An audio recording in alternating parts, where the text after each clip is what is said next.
প্রিয় ভিউয়ার্স আবারও চলে আসলাম তোমাদের মাঝে একটি গুরুত্বপূর্ণ তথ্য নিয়ে। তো আজকে আমরা আলোচনা করব পিএইচডি কি? কিভাবে করা যায় পিএইচডি? যোগ্যতা কেমন লাগে? খরচ সমস্ত তথ্য বিস্তারিত তথ্য একদম কিন্তু স্টেপ বাই স্টেপ শুরু থেকে শেষ পর্যন্ত এই ভিডিওর মাধ্যমে আলোচনা করব। তাই ভিডিওটি স্কিপ না করে সম্পূর্ণটি দেখার জন্য অনুরোধ রইল। চলুন বিস্তারিত তথ্য এক নজরে জেনে নেওয়া যাক। একটা গল্প শোনাই তোমাদেরকে। মাঝে মধ্যে শুনেছ ওই দাদা পিএইচডি করেছে। পিএইচডি অনেক বড় ডিগ্রি। এই শব্দটির সঙ্গে হয়তো পিএইচডি শব্দটার সঙ্গে তোমরা কেউ পরিচিত। পিএইচডি করতে গেলে কোন পরীক্ষা দিতে হয়, খরচ বা কত ইত্যাদি নানা প্রশ্ন ঘুরপাক খায়। আজকে মনে ঘুরপাক খাওয়া সেই সমস্ত প্রশ্নের উত্তর দিতে থাকবো। অত্যন্ত গুরুত্বপূর্ণ তথ্য এবং আজকের এই ভিডিওর মাধ্যমে তোমাদের মাঝে তুলে ধরবো। চলুন আর শুরুতে আমরা দেখে নেব পিএইচডি কি। পিএইচডি করতে হলে কি কি লাগে, হোয়াট ইজ পিএইচডি। তো এখানে কিন্তু তোমরা দেখতেই পাচ্ছ সরাসরি উল্লেখ করা আছে পিএইচডি মানে হচ্ছে ডক্টর অফ ফিলোসফি। তাহলে পিএইচডির ফুল ফর্ম কি মনে রাখবেন, ডক্টর অফ ফিলোসফি। এটি হলো পড়াশোনার সবচেয়ে উচ্চ স্তরের একটি ডিগ্রি, যেটা তুমি মাস্টার্স বা স্নাতকোত্তর পর করতে পারো।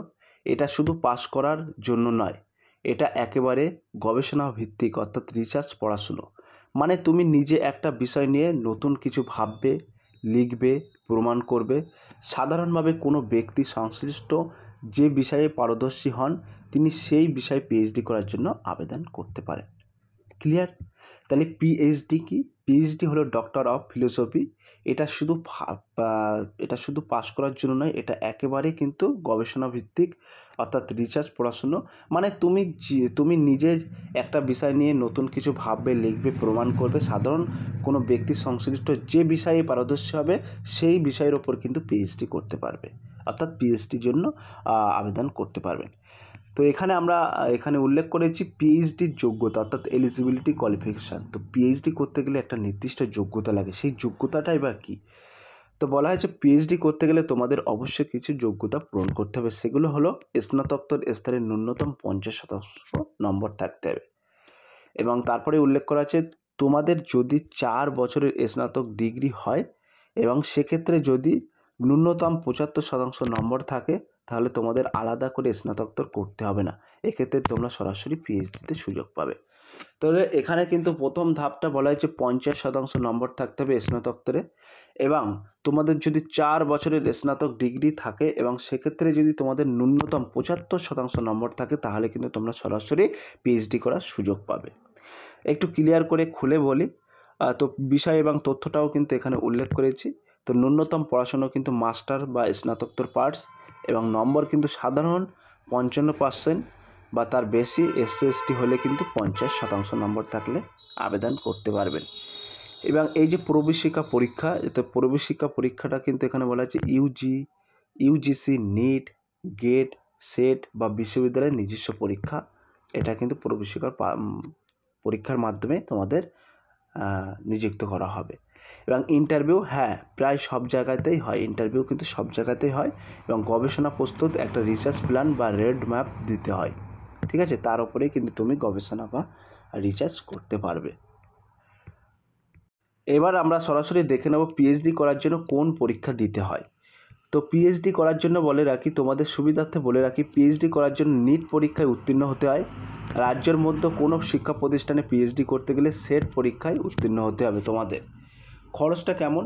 তাহলে তোমাদের নিট এবং সেট এই দুটো পরীক্ষার মাধ্যমে কিন্তু তোমরা পিএইচডিতে মানে চান্স পাবে।